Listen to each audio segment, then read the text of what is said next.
Channel study hack with math channel में आप सभी का स्वागत है।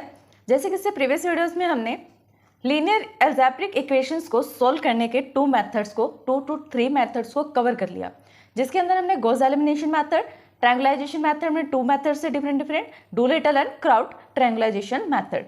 आज हम न्यू मेथड करने जा रहे हैं विच इज थर्ड मेथड। कौन सा मेथड है वो? Gauss Seidel method. इसके अंदर क्या होता है? Let the system of the three non homogeneous linear equation with the three variables के साथ यहाँ पर लीनियर इक्वेशन आपको गिवन होती है। और कितनी गिवन होती है? थ्री इक्वेशन गिवन होती है थ्री वेरिएबल्स के साथ। ऐसे ही था पिछले भी लीनियर इक्वेशंस में जितने भी हमने मेथड्स करे उन सब में भी यही था ना कि थ्री लीनियर इक्वेशन गिवन होती थी और थ्री ही हमारे पास वेरिएबल होते थे या कहें अननोन वेरिएबल्स होते थे। ये इक्वेशन का टाइप होता था, इसी वजह से लिखा होता है। यहाँ पे कोफिशिएंट्स होते हैं a11, a12, a13, a31, 32 like this. And unknown variables कैसे गिवन होते हैं? या तो x, y, z होंगे या x1, x2, x3 की फॉर्म में होंगे। यहाँ पर x1, x2 और x3 की फॉर्म में गिवन है। b1, b2, b3 क्या होता है? रिजल्टेंट होते हैं, ये भी हमने डिस्कस कर लिया था। तो अब जो ये फॉर्म है ax is equals to b, इस फॉर्म को हमें चेंज करना है। लास्ट वीडियो में हमने इसको कैसे चेंज किया था? a को lu लेट करके lu को a के प्लेस पर पुट किया था और फिर lux उसके अंदर से ux को अलग करा जिसको हमने z लेट कर लिया और lz को b लेट कर लिया, तब जाकर हम सॉल्व किया था। लेकिन इसमें आपको क्या करना है? थ्री इक्वेशंस गिवन है, उन थ्री इक्वेशंस में से वैल्यू को सब्स्टिट्यूट करके देखना है। सब्स्टिट्यूट कैसे करेंगे? आप देखो, कोई भी इक्वेशन ले लो। जैसे मैंने फर्स्ट इक्वेशन ले ली जो ये 1 वाली इक्वेशन है, इसमें से मैंने सोच लिया कि इस इक्वेशन में से मुझे x1 की वैल्यू चाहिए। तो हम क्या करेंगे? x1 को लेफ्ट हैंड साइड पे एज इट इज रखेंगे, बाकी जितने भी अलग से वेरिएबल होंगे, कोफिशिएंट्स होंगे, रिजल्टेंट्स होंगे, वो सारे राइट हैंड साइड पे आ जाएंगे। कैसे आएंगे? देखो, यहाँ पर b था पहले से, फर्स्ट इक्वेशन में b था, ओके, b को हमने एज इट इज रख दिया। फिर a11 x1, इसे हम नहीं ले सकते। क्यों नहीं ले सकते? क्योंकि x1 की वैल्यू चाहिए हमें और x1 सिर्फ इसी कोफिशिएंट के पास है, तो अभी फिलहाल के लिए इसे छोड़ देते हैं। नेक्स्ट वाली वैल्यू को देखते हैं। b1 यहाँ पर ही है और a12 x2 है। x2 नहीं चाहिए ना हमें, तो इसे हम राइट हैंड साइड पे ले जाएंगे। यहाँ पे ये प्लस के सिंबल के साथ है, वहां पर ये माइनस के सिंबल के साथ आएगा, माइनस a12 x2।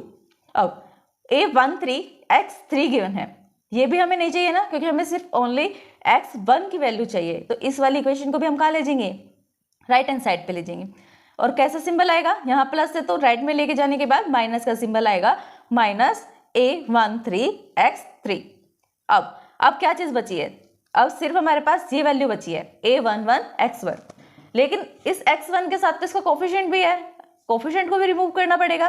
तो जो इक्वेशन हमें मिली है राइट हैंड साइड पे ले जाने के बाद, उसके साथ हम क्या करेंगे? यहाँ a11 x1 के साथ मल्टीप्लाई में है, तो इसे हम डिवाइड में ले जाएंगे। डिवाइड कैसे करेंगे?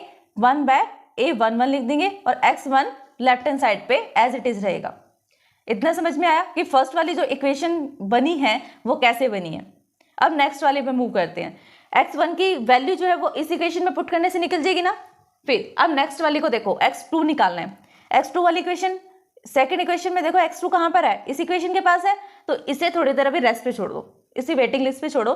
फिर हमने क्या करना है? राइट हैंड साइड पे b2 को लिखना है। हमारे चैनल स्टडी हैक विद महक को लाइक, ज़्यादा से ज़्यादा शेयर एंड सब्सक्राइब करें। अगर आपने सब्सक्राइब कर दिया है तो बाकी सभी डिवाइसेस से भी सब्सक्राइब करा सकते हैं, क्योंकि सब्सक्राइबर्स बहुत ज़रूरी हैं। देन कमेंट करें। b2 लिख लिया। फिर a21 माइनस a1, ये नहीं चाहिए ना, x1 नहीं चाहिए ना अभी हमें, तो इसे हम राइट हैंड साइड पे ले जाएंगे। प्लस का है, माइनस का हो जाएगा, माइनस a21 और x1, माइनस का लग गया सिंबल। नेक्स्ट वाला a23 x3, यहाँ पे भी कैसा होगा? माइनस का, a23 x3 माइनस का सिंबल आ गया। अब क्या रहेगा? a22 और x2, यही वैल्यू रह गई। इसे कैसे सोल्व करेंगे? यहाँ पर ये a22 जो है मल्टीप्लाई में है x2 के, तो इसे भी a11 की तरह ही हम डिवाइड में ले आएंगे राइट हैंड साइड में। यहाँ मल्टीप्लाई में था, यहाँ डिवाइड में आ गया। x2 की वैल्यू भी पता लगी, एक इक्वेशन बन गई। जिस इक्वेशन में अगर हम कुछ भी वैल्यू पुट करेंगे ना तो x2 की वैल्यू आएगी। इस इक्वेशन में कुछ भी वैल्यू पुट करो तो वो x1 की ही वैल्यू होगी। फिर same as it is x3 की वैल्यू बनानी है। कैसे? b3 एज इट इज रखेंगे। अब ये देखो, सबसे पहले किसके अंदर x3 है? इसमें, तो इसको एज इट इज रहने दो। b3 रखा, a31 और x1 नहीं चाहिए, तो यहाँ पर माइनस a31 x1 आ गया, माइनस पता लग गया आपको कि कैसे आया। फिर a32 x2 ये भी नहीं चाहिए, तो ये भी माइनस में लिख लिया। इस वाली इक्वेशन में क्या करेंगे, a33 को डिवाइड में ले आएंगे। ये 3 इक्वेशंस हमारे पास बन गई, एक ऐसी जनरल इक्वेशन बन गई जिसके अंदर अगर आप कुछ भी वैल्यू पुट करोगे ना तो वो x1, x2 और x3 की वैल्यू ही देगा। नेक्स्ट लाइन में वो क्या कह रहा है, here we start with the initial approximation x2 is equals to x20 and x3 is equals to x30. These values are the x20, x30 may be taken as a 0. On the substituting these values x2, x3 in the first equation x2 will be have. अब सबसे पहले इस line को समझने से भी पहले आपको क्या करना है, एक नॉर्मल लैंग्वेज में समझो क्या होता है। 3 इक्वेशंस गिवन होती है फर्स्ट स्टेप में। सेकेंड स्टेप में हम क्या करते हैं, उनके लिए एक जर्नल इक्वेशन बिल्ड कर लेते हैं। जो गिवन इक्वेशन दी होती है ना उसी को मैनिपुलेट करके एक ऐसे जर्नल इक्वेशंस को हम क्रिएट कर देते हैं जिसके अंदर अगर हम जो भी वैल्यूज पुट करेंगे ना वो उस वेरिएबल की वैल्यू को फाइंड करके देगा।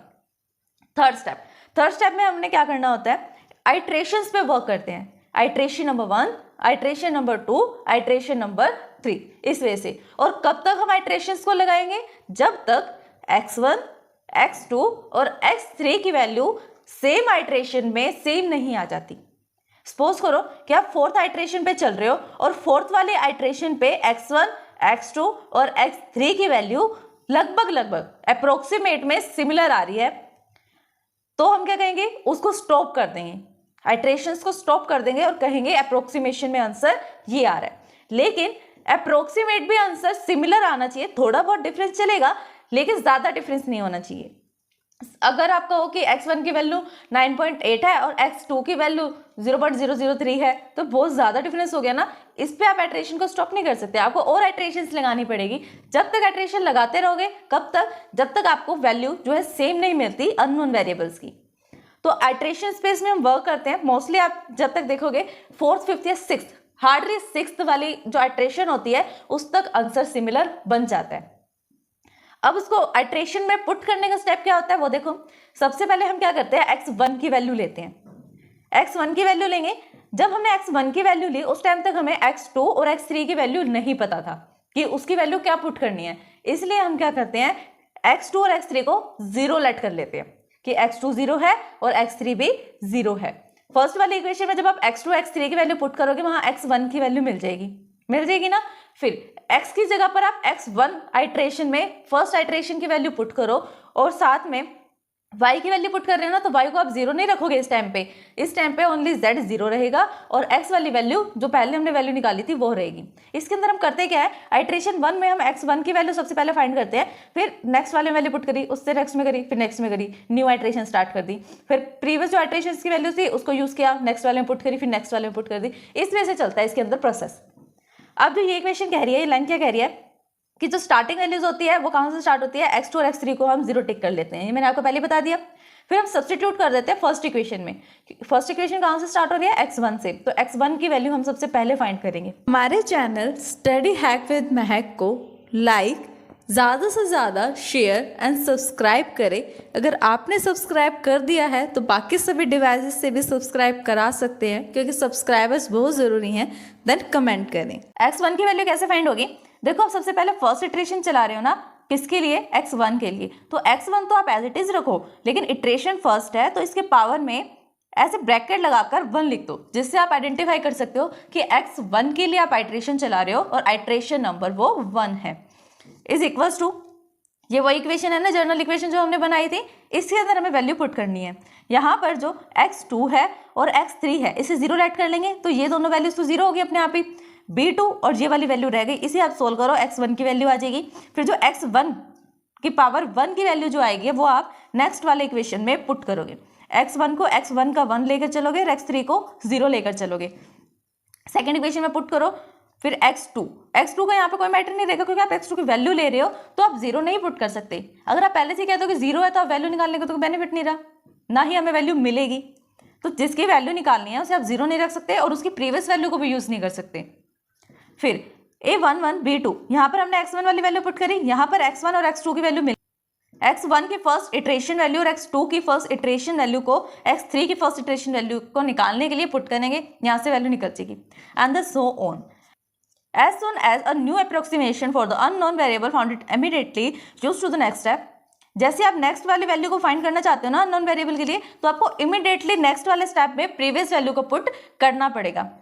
The process of iteration is repeated until the values of this x1, x2, x3 are the obtain to be the desired degree of accuracy. और ये स्टेप हम कब तक करते हैं आइटरेशंस का रिपीट, जब तक x1, x2, x3 की वैल्यू ऑब्टेन नहीं हो जाती डिजायरेबल. डिजायरेबल मतलब इक्वालिटी में एक्यूरेसी नहीं आ जाती, सबकी वैल्यू लगभग या अप्रोक्सीमेशन में सेम नहीं हो जाती, तब तक हम उस आइटरेशन को परफॉर्म करते रहेंगे. तो ये तो सिर्फ ओवरव्यू था, थ्योरी थी गॉस सीडल मेथड की. नेक्स्ट वीडियो में हम इसका एक एग्जांपल करेंगे जिससे आपको क्लियर होगा कि इसको इम्प्लीमेंट कैसे करना है. तो स्टूडेंट्स ये था सीडल मेथड में थ्योरी पार्ट. अगर इस वीडियो को समझने में आपको कोई भी परेशानी आती है देन आप हमें कमेंट कर सकते हैं. Thanks for watching my video.